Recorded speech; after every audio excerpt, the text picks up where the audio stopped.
জীবনের একটা মোনাজাতি পারে আল্লাহ তাআলার কাছে আপনাকে অনেক প্রিয় বানিয়ে দিতে। নবীজি সাল্লাল্লাহু আলাইহি ওয়াসাল্লাম বলেন, ও আমার উম্মতেরা, তোমরা আল্লাহর কাছে চাও, আল্লাহর কাছে চাইতে দেরি হবে, আল্লাহ তোমাদেরকে দান করতে দেরি করবেন না। তো প্রিয় দর্শক, মুনাজাত ধরবেন, সেই মুনাজাতের মধ্যে কোন কোন দোয়াগুলো পাঠ করতে হয় সেই বিষয় সম্পর্কে আজকের ভিডিওতে বিস্তারিতভাবে আলোচনা করব ইনশাআল্লাহ। তো আজ বুধবার সকাল থেকে সন্ধ্যা পর্যন্ত যে কোনো একটি সময়ে মুনাজাত ধরে এই 7টি বিশেষ দোয়া পাঠ করে মহান মালিকের কাছে যা চাইবেন, আল্লাহ বলেন, যত কঠিন কিছু চাও আমি আল্লাহ সেই চাওয়া অবশ্যই পূরণ করব ইনশাআল্লাহ। তো চলুন প্রিয় দর্শক, একে একে প্রত্যেকটি দোয়ার সাথে আপনাদেরকে পরিচয় করিয়ে দেই ও কিভাবে মুনাজাত ধরবেন সেই বিষয় সম্পর্কে আলোচনা করি। সর্বপ্রথম নাম্বার যেই দোয়ার কথা বলবো সেই দোয়াখানা হলো, রব্বানা যালামনা আনফুসানা ওয়া ইল্লাম তাগফির লানা ওয়া তারহামনা লানাকুনান্না মিনাল খাসিরিন। আমাদের আদি পিতা আদম আলাইহিসসালামকে ও আম্মাজান হাওয়া আলাইহিসসালামকে জান্নাতের মধ্যে আল্লাহ তাআলা সৃষ্টি করে তাদেরকে বললেন, ও আদম ও হাওয়া, তোমরা জান্নাতের মধ্যে সুন্দরভাবে জীবন যাপন করতে থাকো। তবে শোনো, তোমরা ওই যে নিষিদ্ধ ফল গাছটুকু দেখতেছো, ওই ফল গাছের কিনারায় ভুল ক্রমেও যাইও না এবং ফল কখনোই খাইও না। আদম আলাইহিসসালামকে এই কথা বলার পর আদম আলাইহিসসালাম আল্লাহ তাআলার কাছে বললেন, আল্লাহ, আমরা আপনার এই কথা অবশ্যই মানব। নবীজি সাল্লাল্লাহু আলাইহি ওয়াসাল্লাম বলেন, কিছুদিন পর অভিশপ্ত ইবলিস আম্মাজান হাওয়া আলাইহিসসালামকে ধোঁকা দিয়েছেন। মহিলাদের মন তো অনেক নরম।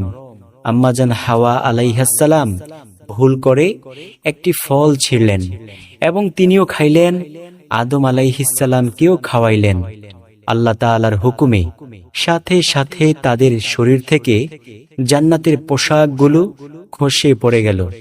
আল্লাহ তাআলা তাদেরকে জান্নাত থেকে দুনিয়ায় পাঠিয়ে দিয়েছেন, একজনকে পৃথিবীর এক মাথায়, আরেকজনকে পৃথিবীর আরেক মাথায়। দুইজন পৃথিবীর দুই মাথায় থেকে দীর্ঘ 350 বছর অঝোর ধারায় কান্না করেছে। আল্লাহ তাআলার কাছে তারা বেশি বেশি পরিমাণে বলেছিল, রব্বানা যালামনা আনফুসানা ওয়া ইল্লাম তাগফির লানা ওয়া তারহামনা লানাকুনান্না মিনাল খাসিরিন। দয়াময় রব্বুল আলামিনের কাছে এই আমলটা এতটাই পছন্দ হয়েছে যে আল্লাহ তাআলা এই আমলটাকে পবিত্র কোরআনুল কারীমের একটি আয়াত হিসেবে দিয়ে দিয়েছেন। সুবহানাল্লাহ।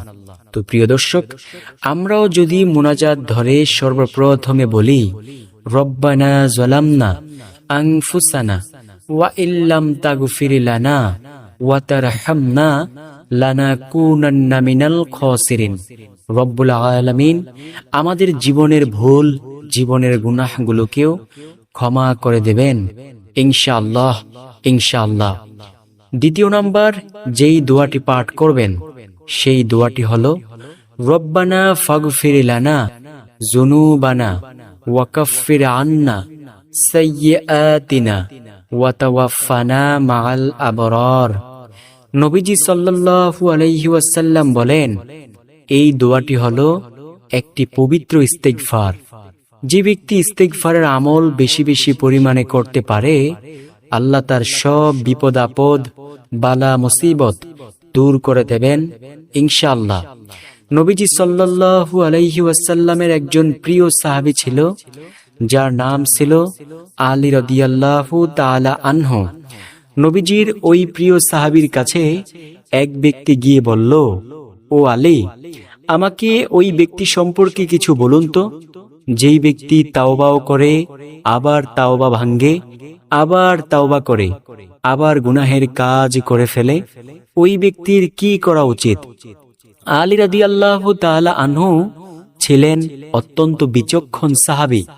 আলী রাদিয়াল্লাহু তাআলা আনহু বলেন, ওই ব্যক্তির উচিত যতবার সে তাওবা ভাঙ্গে সাথে সাথে আবার পরিপূর্ণভাবে তাওবা করে ফেলা। তাওবা করতে করতে শয়তান এক সময় তাকে তাওবা ভাঙ্গাইতে ক্লান্ত হয়ে যাবে, তখন রব্বুল আলামিন তাকে পরিপূর্ণ তাওবার দরজা দান করবেন ইনশাআল্লাহ। তো প্রিয় দর্শক, আমাদের মধ্যে সবারই এই রোগটা কম বেশ আছে। এই গুনাহের কাজ করে ফেললাম, আবার করার পরে মনে মনে ভাবি যে হায়রে কি করে ফেললাম, না আর জীবনেও এই গুনাহের কাজ করব না, আল্লাহ তুমি ক্ষমা করে দাও। আবার কিছুক্ষণ পর সেই গুনাহের কাজ আবার করে ফেলি, অথবা আবার কয়েকদিন পর সেই গুনাহের কাজ আবার করে ফেলি, আবার তাওবা করি, আবার তাওবা ভাঙ্গি, আবার তাওবা করি। আমাদের মতো এই মন মানসিকতার মানুষদেরকে আলী রাদিয়াল্লাহু তাআলা আনহু উপদেশ দিয়েছেন। আলী রাদিয়াল্লাহু তাআলা আনহু বলেন, যতবার তাওবা ভেঙে ফেলো সাথে সাথেই আবার পরিপূর্ণভাবে তাওবা করে নিও। আল্লাহ যদি একবার তাওবা কবুল করে নেয়, জিন্দেগির সব গুনাহ আল্লাহ ক্ষমা করে দিবেন। প্রিয় দর্শক, জীবনে গুনাহের কাজ কম করি নাই, প্রতিটা সেকেন্ডে সেকেন্ডে গুনাহের কাজ করেই চলছি। তারপরেও দেখেন আল্লাহ আজও পর্যন্ত আমাদেরকে নিয়ামত দিয়েই চলেছেন। অথচ বনী ইসরাইল জাতি সামান্য একটা ভুল করার কারণে আল্লাহ জান্নাত থেকে যে মান্না ও সালোয়া নামক পাখির গোশত আল্লাহ পাঠাইতেন, সেগুলো পাঠানো বন্ধ করে দিয়েছেন। বনী ইসরাইল জাতিদেরকে আল্লাহ তাআলার হুকুমে ফেরেশতারা প্রতিদিন সকালবেলা তাদের ঘরের সামনে মান্না ও সালোয়া নামক এক প্রকার জান্নাতি খাবার প্রতিদিন রেখে যাইত। তো তারা প্রতিদিনেরটা প্রতিদিন খেয়ে ফেলত, আল্লাহ তাআলার উপর ভরসা করত। একদিন অভিশপ্ত ইবলিস আইসা ওই বনী ইসরাইল জাতিদেরকে ধোকায় ফেলল।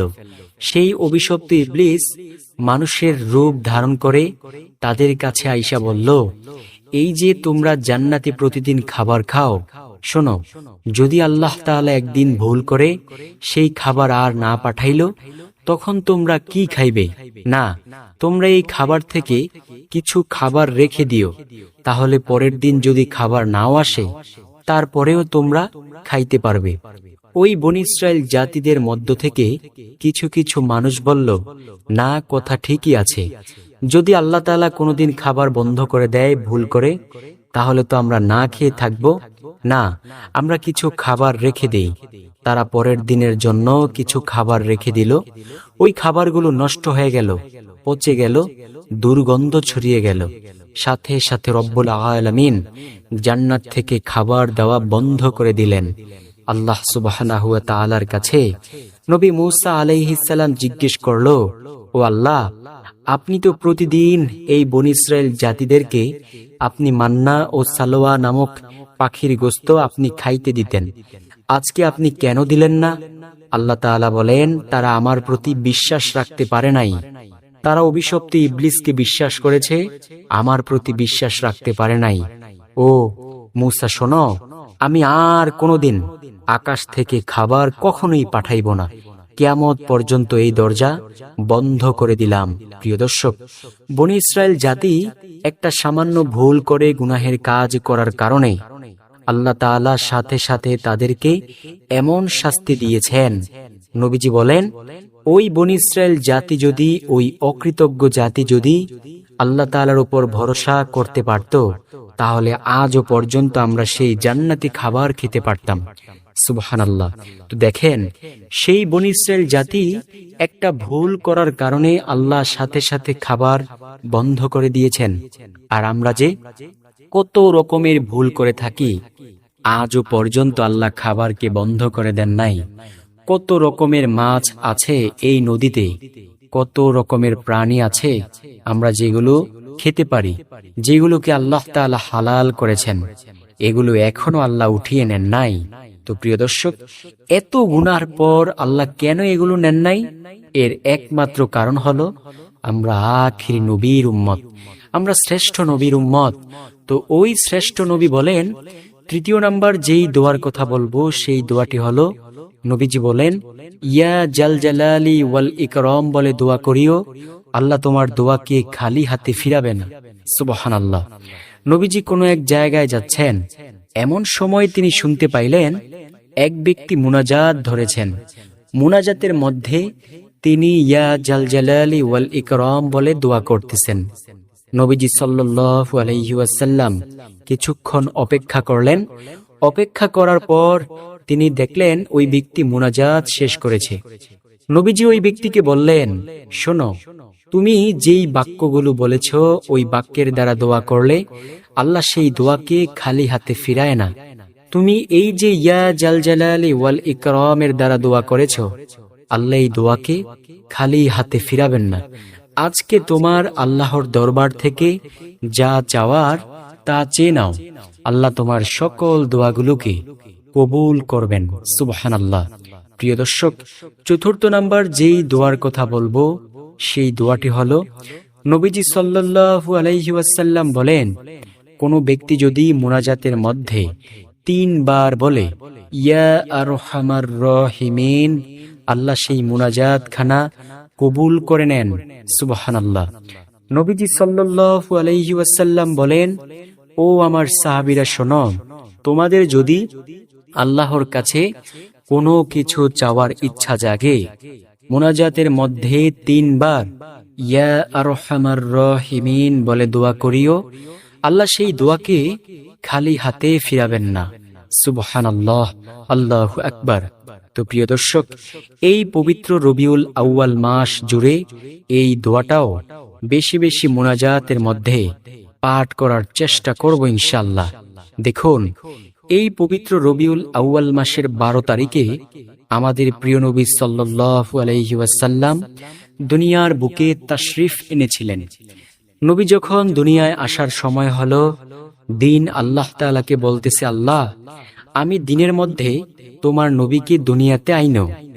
আল্লাহ তাআলা বললেন, ঠিক আছে, দেখি। আবার রাত আল্লাহ তাআলাকে বলতে লাগলো, আল্লাহ, আমার রাতের সময়ে তোমার প্রিয় হাবিবকে আমার এই রাতের সময়ে দুনিয়াতে তুমি আইনো, তাহলে আমার জীবনটা ধন্য হয়ে যাইব। আল্লাহ তাআলা তখন বললেন, ঠিক আছে, আমি তোমাদের কারো মনকেই মলিন করব না। আল্লাহ তাআলা এমন একটা সময়ে আখিরি নবী জনাব মুহাম্মদুর রাসূলুল্লাহ সাল্লাল্লাহু আলাইহি ওয়াসাল্লামকে দুনিয়ায় পাঠিয়েছেন, যেই সময়টা হলো সুবহে সাদিক, অর্থাৎ দিনের শুরুর সময়, রাতের শেষ সময়। দুজন খুশি হয়ে গেল, অর্থাৎ দিনও খুশি হয়ে গেল, আবার রাতও খুশি হয়ে গেল। এমন মায়ার নবী, যেই নবীকে পাওয়ার জন্য দিন রাত অঝোর ধারায় কান্না করেছে। এমন মায়ার নবী, যেই নবী যখন রাস্তা দিয়ে হাঁটতেন অথবা কোনো মাঠ দিয়ে হাঁটতেন, যদি প্রচন্ড রৌদ্র থাকত, মেঘের খণ্ড আইসা নবীকে ছায়া দান করত। সুবহানাল্লাহ, আল্লাহু আকবার। সাহাবায়ে কেরাম বলেন, নবী যখন পথ চলতেন, আমরা দেখতাম যে সব জায়গায় রৌদ্র, কিন্তু নবী যেই জায়গায় আছে, আমরা যেই জায়গায় আছি, সেই জায়গাটা শুধু ছাউনি দেওয়া, ছায়া ছায়া ভাব। আমরা উপরের দিকে তাকিয়ে দেখতাম আল্লাহ তাআলার হুকুমে এক খণ্ড মেঘ আইসা নবীকে ছায়া দিত। সুবহানাল্লাহ। নবীজির জীবদ্দশায়ও নবীকে একটা মশা জীবনেও কখনো কামড় দেয় নাই, একটা পিঁপড়া কখনো কামড় দেয় নাই। এমন মায়ার নবী আমাদের এই প্রিয় নবী সাল্লাল্লাহু আলাইহি ওয়াসাল্লাম এই পবিত্র রবিউল আউয়াল মাসে এই ধরনের বুকে তাশরিফ এনেছিলেন। তো ইনশাআল্লাহ এই রবিউল আউয়াল মাস জুড়ে এই আমল বেশি বেশি করার চেষ্টা করব। তারপরের চতুর্থ নাম্বার যেই দোয়ার কথা বলবো, অর্থাৎ যেই দোয়া মুনাজাতের মধ্যে বলবেন, সেই দোয়াটিও আপনাদেরকে বলে দিচ্ছি। সেই দোয়াটি হলো, রব্বানা আতিনা ফিদ দুনিয়া হাসানা ওয়া ফিল আখিরাতি হাসানা ওয়া কিনা আযাবান্নার।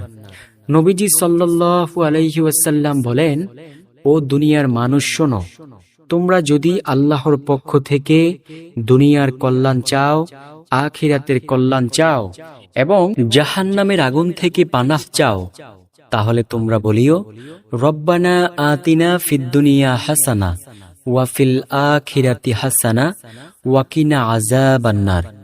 নবীজি সাল্লাল্লাহু আলাইহি ওয়াসাল্লাম যখন জাহান্নামের কথা বর্ণনা করতেন, সাহাবে কেরাম রাদিয়াল্লাহু তাআলা আলাইহিম আজমাইন তারা চিৎকার করে করে কান্না করা শুরু করতেন। কারণ জাহান্নাম বড় কঠিন একটি জায়গা। জাহান্নামের শুধু একটা শাস্তির কথা বলি, জাহান্নামের মধ্যে জাহান্নামবাসীদের এই পিপাসা ধরবে, তখন আল্লাহ তাআলার হুকুমে ফেরেশতারা পানি হিসেবে তাকে পান করতে দিবে পুজ। অর্থাৎ আমাদের শরীরে যখন কোনো ফোড়া হয় অথবা কোনো পচন ধরে, সেই পচন থেকে দেখবেন পুজ বের হয়, সেই পুজগুলো হবে জাহান্নামী মানুষের পানি। প্রিয় দর্শক, এগুলো কেউ কি খাইতে পারবে?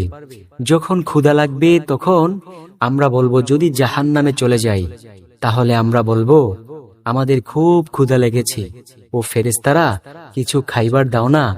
ফেরেশতারা তখন এক প্রকার কাঁটাযুক্ত ফল আইনা আমাদের সামনে দিবে। ক্ষুধার যন্ত্রণায় গিলে ফেলবো, তখন সেই কাঁটাযুক্ত ফল গলার মধ্যে আটকিয়ে যাবে, না পারবো ফেলতে, না পারবো গিলতে। এইভাবে সারাক্ষণ শুধু কষ্ট পেতে থাকবো। প্রিয় দর্শক, ওই জাহান্নামে যাইয়া যদি আল্লাহ তাআলাকে কোটি কোটি বার ডাক দেন, আল্লাহ তাআলা একটু ফিরেও তাকাইবে না। অথচ এই দুনিয়ায় যদি আল্লাহ তাআলাকে কেউ একবার ডাক দেয়, আল্লাহ বলেন আমি সেই ডাকের জবাব দেই কম পক্ষে 70 বার। সুবহানাল্লাহ। এখনো সময় আছে, তাওবার মতো তাওবা করব ইনশাআল্লাহ।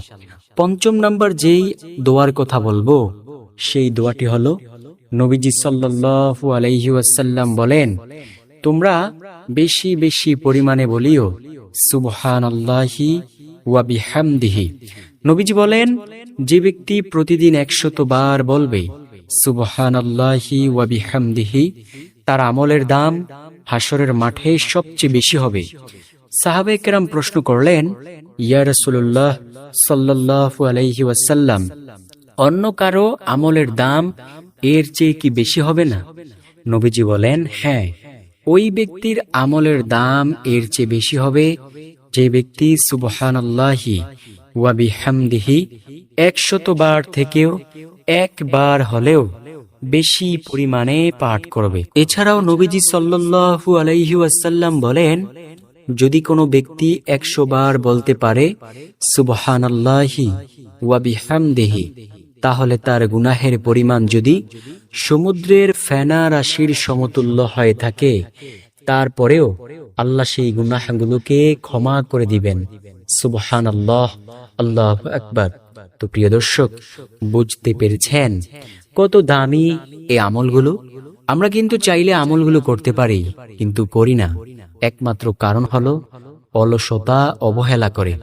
৬ষ্ঠ নাম্বার যে দোয়ার কথা বলবো, সেই দোয়াটি হলো নবীজি বলেন, যে ব্যক্তি লা ইলাহা ইল্লাল্লাহু লাহুল মুলকু ওয়া লাহুল হামদু ওয়া হুয়া আলা কুল্লি শাইইন কাদির, কোন দিন ১০০ বার বলবে, ওই দিন আল্লাহ তাআলার আদালতে তার চেয়ে বেশি আমলকারী কেউ হবে না। সুবহানাল্লাহ। প্রিয় দর্শক, এছাড়াও যদি কোনো ব্যক্তি এটা ১০০ বার পাঠ করে, আল্লাহ তার গুনাহগুলোকে ক্ষমা করে দিবেন, যদিও সেই গুনাহের পরিমাণ সমুদ্রের ফেনা রাশির সমতুল্য হয়। প্রিয় দর্শক, জীবনে প্রতিটি সেকেন্ডে সেকেন্ডে গুনাহের কাজ করেই চলছি। এখনো পর্যন্ত আমাদের চোখ দিয়ে একটুও পানি ঝরে না। অথচ সাহাবে কেরাম যখন এই গুনাহের কথা স্মরণ করতেন, তখন তারা হাউমাউ করে কান্না করত। আবু বকর রাদিয়াল্লাহু তাআলা আনহু ঈদের দিন ঘরের দরজা আটকিয়ে কান্না করেন। অন্য সাহাবী জিজ্ঞেস করলেন, আজকে তো খুশির দিন, আপনি কেন কান্না করেন?